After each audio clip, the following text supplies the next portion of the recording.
రెండు trains opposite డైరెక్షన్లో move అవుతుంది. ఆపోజిట్ డైరెక్షన్లో మూవ్ అవుతే S1 plus S2 is equivalent to L1 plus L2 whole divided by T. Opposite డైరెక్షన్లో move అవుతే రిలేటివ్ స్పీడ్ ఏమవుతుంది? ప్లస్ అవుతుంది. So S1 plus S2 is equivalent to L1 plus L2 whole divided by T. So ఈ రెండింటిని add చేస్తే, ఎందుకు add చేస్తున్నాను? ఇది ఆపోజిట్ డైరెక్షన్ కాబట్టి. 42 ప్లస్ 57 ఎంత? 99.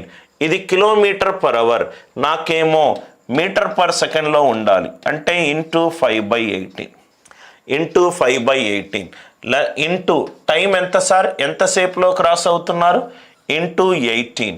ఒకటేమో లెంత్ 270, ఇంకోటి నాకు తెలియదు. నవ్వు ఇక్కడ చూడండి sir, 18 cancel, 18 cancel.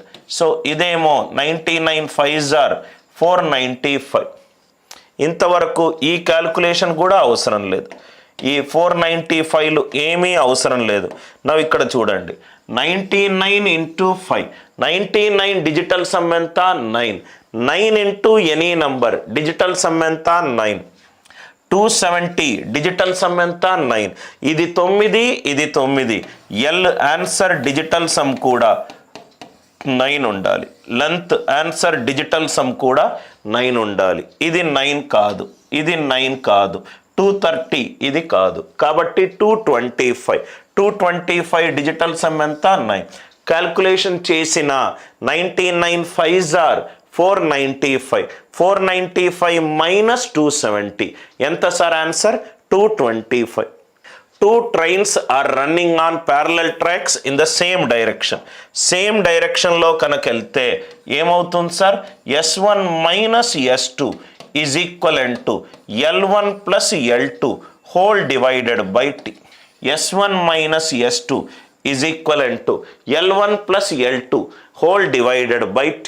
So same direction కాబట్టి 5412, ఇదేమో 12 kilometres per hour, metre per సెకండ్స్గా చేస్తే ఇది 5/18, ఇది 5/18.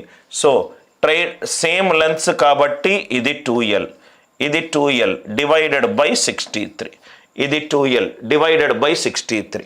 ఇది 2 1s are, ఇది 2 6s are, 6 5s are 30. ఇక్కడ చూడండి sir, 30 into 63 divided by 18 is equivalent to L, is equivalent to L.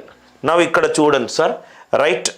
First of all answer 63లో 7 అనే ప్రధాన సంఖ్య ఉన్నది, 63లో 7 అనే ప్రధాన సంఖ్య ఉన్నది, రైట్. కాబట్టి ఆన్సర్ 7 మల్టిపుల్, ఆన్సర్ 7 మల్టిపుల్. ఇది కాదు, ఇది కాదు.